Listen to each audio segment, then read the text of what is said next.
अस्सलाम वालेकुम। 7th class हम लोगों ने अपना चैप्टर नंबर 2 स्टार्ट किया हुआ transport in humans and plants. आज इंशाल्लाह हम लोग इसके पेज नंबर 18 की रीडिंग करेंगे और इसके अलावा हमारे जो शॉर्ट क्वेश्चन रह गए रिमेनिंग उन्हें कंप्लीट करेंगे। आज सबसे पहले जो हमारे पास टॉपिक है वो है हम लोग सर्कुलेटरी सिस्टम की डिसऑर्डर्स पढ़ रहे थे। सबसे पहले हम लोगों ने हार्ट अटैक पढ़ा, उसके बाद आज हम लोग हाई ब्लड प्रेशर पढ़ेंगे, उसे हाइपरटेंशन का नाम भी दिया जाता है। इसकी रीडिंग करते हैं। High blood pressure is a disorder of circulatory system. Circulatory system की एक डिसऑर्डर है high blood pressure. Blood pressure is the amount of force exerted by blood against the walls of the arteries. Blood pressure क्या होता है? एक force होती है जो कि जो हमारे ब्लड है वो फोर्स एक्सर्ट करता है हमारी वॉल ऑफ आर्टरीज के अगेंस्ट, उनके मुखालिफ सिमत में जो फोर्सेस ब्लड एक्सर्ट करता है उसे ब्लड प्रेशर कहा जाता है। If the blood pressure of a person remains above the normal value the condition is called the high blood pressure और हाइपरटेंशन।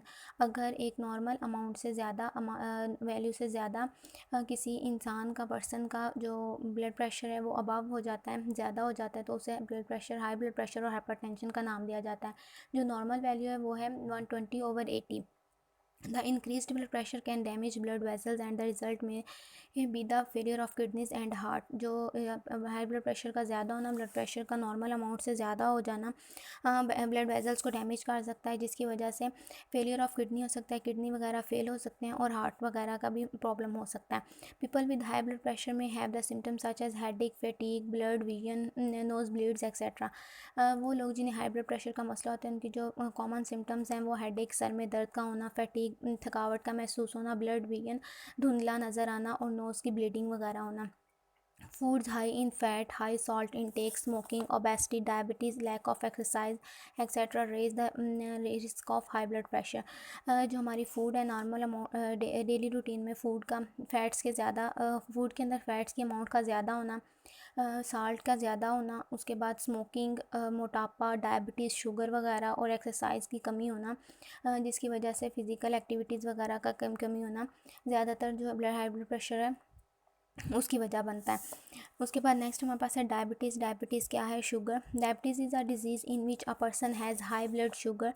और डायबिटीज़ में क्या होता है कि जो पर्सन होता है, अफेक्टेड पर्सन होता है जिसे डायबिटीज़ का प्रॉब्लम होता है, उसकी बॉडी के अंदर हाई शुगर, उसके ब्लड के अंदर शुगर की अमाउंट हाई होती है नॉर्मल अमाउंट से।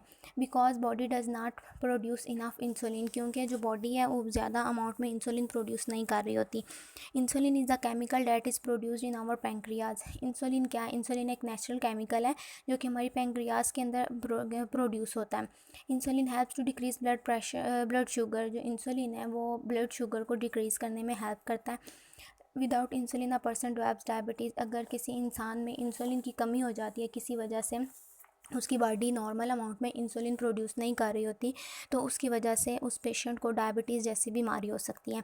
Loss of weight, frequent urination, excessive thirst and hunger etcetera are some of the symptoms of diabetes. Sugar की जो सिम्टम्स हैं वो है लॉस ऑफ वेट, वेट का कम हो जाना, फ्रीक्वेंट यूरिनेशन, उसके बाद बहुत ज़्यादा प्यास लगना, भूख लगना, ये सारी जो सिम्टम्स हैं ये डायबिटीज़ की हैं। If a person does not control the level of blood sugar may be at the risk of loss of I site and hearing. अगर एक पेशेंट है जिसका ब्लड शुगर जो लेवल है उसे कंट्रोल नहीं किया जा सकता, नहीं किया जा रहा, तो उसका बहुत ज़्यादा इफेक्ट होता है कि उसकी आइज़ को इफेक्ट करेगा, उसके सुनने की, हेयरिंग को, प्रोसेस को इफेक्ट करेगा, हार्ट अटैक का बायस बनता है, गम डिजीज़ का बायस बनता है और किडनी डिसऑर्डर्स वगैरह का बायस बनता है। A person can control her blood sugar level by taking medicine, eating proper diet and taking exercise. जो एक पर्सन है जो कि अफेक्टेड है, जिसे डायबिटीज़ जैसी बीमारी है, वो उसे कैसे कंट्रोल कर सकता है? मेडिसिन के ज़रिए उसे कंट्रोल किया जा सकता है, प्रॉपर डाइट के ज़रिए उसे कंट्रोल किया जा सकता है और एक्सरसाइज वगैरह करके भी उसे कंट्रोल किया जा सकता है। ये हमारी रीडिंग थी।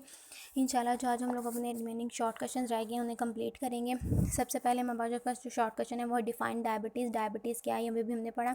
Diabetes is a disease in which a person has a high blood sugar because blood body does not produce enough insulin. Diabetes में क्या होता है कि वो पर्सन जिसके अंदर बॉडी के अंदर इंसुलिन प्रॉपर अमाउंट में प्रोड्यूस नहीं हो रही, तो उसकी जो ब्लड शुगर है उसका लेवल हाई हो जाता है, जिसकी वजह से उसे डायबिटीज़ जैसी बीमारी होती है। Define plaque. प्लेक क्या है? Plaque is a hard substance build up in the walls of coronary arteries. Plaque एक हार्ड सब्सटेंस है जो कि कोरोनरी आर्टरीज, जो कि हमारे हार्ट के अंदर मौजूद होती हैं, सेल्स के अंदर मौजूद होती हैं, उन वॉल्स के अंदर बनता है। What is asthma? Asthma क्या है? Asthma is an allergy that causes the airways of the lungs to swell and narrow.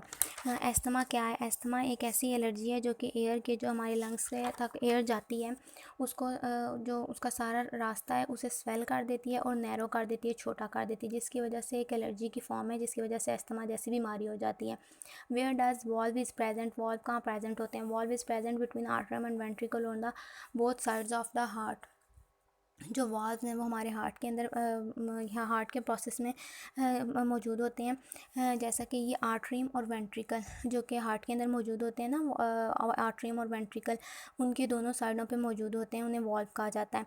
What is function of pulmonary veins? Pulmonary veins का क्या फंक्शन है? Pulmonary veins carry oxygenated blood from the lungs to the heart. जो pulmonary veins हैं वो oxygenated blood को carry करती हैं lungs से हार्ट की तरफ लेके जाने में।